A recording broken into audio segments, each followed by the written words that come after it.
Hello, it's Reviews Day Tuesday and it is time for a new episode of Discworld Discourses. Today I am going to be talking about Lords and Ladies, which is the 14th Discworld book by Terry Pratchett, first published in 1992. In this book we return to Lancre with witches Granny Weatherwax, Nanny Og and Magritte Garlick. Crop circles start appearing and it appears that the barrier between their world and that of the elves is wearing thin. I really love the concept of the elves in this book. They're arrogant, cruel creatures who use people's perception of them as glamorous and mysterious and beautiful to overpower them and wreak havoc. It's kind of a fun change from stereotypical storybook elves. And this book references A Midsummer Night's Dream, which I enjoyed. The references are peppered throughout the book, but it's very light referencing. It's not a strict retelling or parody, more subtle allusions to the play. I also really enjoyed being back with the Witches of Lancre. I find their run of books to be one of the more consistent throughout the whole Discworld series, you know, in terms of tone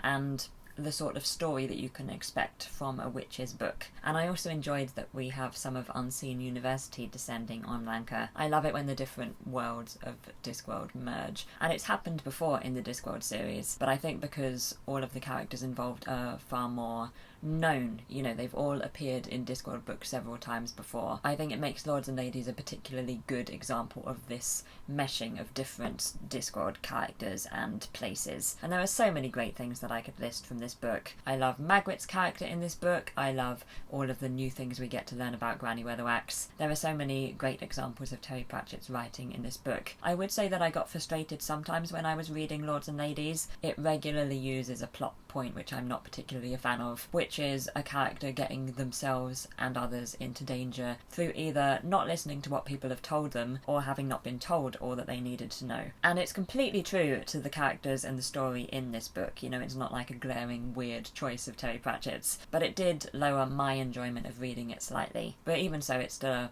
well-written, enjoyable example of a Discworld book, and I would still put it as one of my favourite witches books so far, and I would give it 4 out of 5. So, facts about this book. It has been adapted into stage plays in 2001 and 2015, and also produced as a fan film in 2004. Parts of the novel were used in the play The Shakespeare Codex, and character-wise this book sees the first appearance of Agnes Nitt. She plays quite a small role in this book, and in fact I had forgotten that she was in this book, but you will see her again in the future. If you liked Lords and Ladies, what should you read next? Masquerade is the next Witches book, so that is a fair place to go. Definitely worth a look, and if you haven't read any of the earlier Witches books, then I would suggest maybe looking at them as well, particularly Weird Sisters and Witches Abroad. If you didn't get on as well with this book, however, then I would probably suggest just sticking with the Discworld book order and going with Men at Arms next. We are back with the City Watch of Ankh-Morpork in this book, and it's just a really good book. Speaking of which, my next episode of Discworld Discourses will be about Men at Arms, and that review will be on the 20th of August. And the full list of Discworld books and when I'm planning on reviewing them is in the description below. So that's it for today. I would really love to know what you think about Lords and Ladies if you have read it. Let's move across to the end screen. If you'd like to see my latest video or some more Discworld Discourses, then you can do so below me here, and you can also subscribe to my channel or visit my website if you should wish to beside me here. And if you're interested, the link to my Patreon page is in the description below. I hope you have a wonderful day, and I will see you very soon.